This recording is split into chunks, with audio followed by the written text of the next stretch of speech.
एक समय की बात है, एक छोटे से गांव में एक जादुई नदी थी।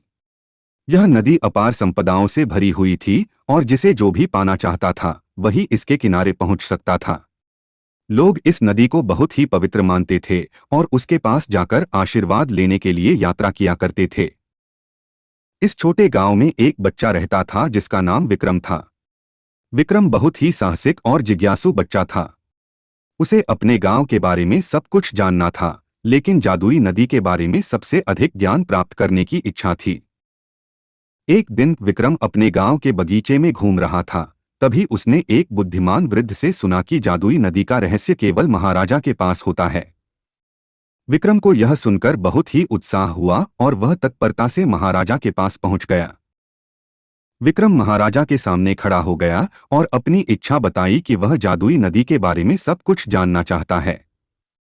महाराजा उसकी जिज्ञासा को देखकर प्रसन्न हुए और उसे बताया कि जादुई नदी का रहस्य जानने के लिए वह एक कठिन परीक्षा पास करनी होगी। महाराजा ने विक्रम को एक विशेष मिशन दिया। उसका कहना था कि उसे नदी के स्रोत तक पहुंचना होगा, जो बहुत ही दूरी पर था।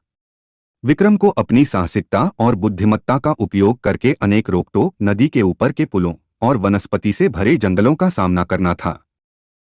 विक्रम ने महाराजा के दिए गए मिशन को स्वीकार कर लिया और उसकी यात्रा शुरू हो गई।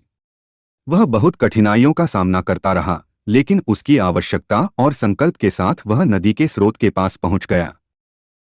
जब विक्रम नदी के स्रोत तक पहुंचा, तो उसने देखा कि नदी का पानी सामान्य जल की तरह ही था। उसने इसे गहराई से देखा, खोज की, लेकिन कोई जादू नहीं मिला। विक्रम हकीकत से निराश हो गया क्योंकि वह अपनी अपेक्षाओं के मुताबिक कुछ और सोच रहा था। उस समय एक आवाज सुनाई दी, ब्रह्मांड के शक्ति को समझने के लिए तुम्हें अपने आप में देखना चाहिए। विक्रम अपने आप में देखने लगा और उसे समझ आया कि जादुई नदी की सच्ची शक्ति उसके भीतर है। वह अपनी सोच और विचारों को जादुई शक्ति से भरकर उसे दिखाई दी जादूगरी नदी की स्वरूपता। विक्रम ने महाराजा के पास वापस जाकर यह सब सुनाया।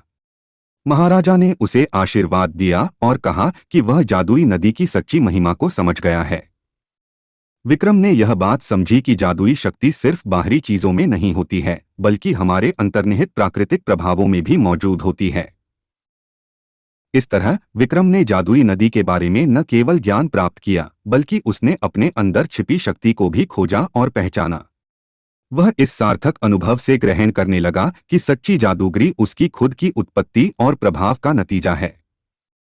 इस कहानी से हमें यह सिखाया जाता है कि हमारी आत्मा में छिपी जादुई शक्ति का उपयोग करके हम खुद को पूर्णता की ओर ले जा सकते हैं।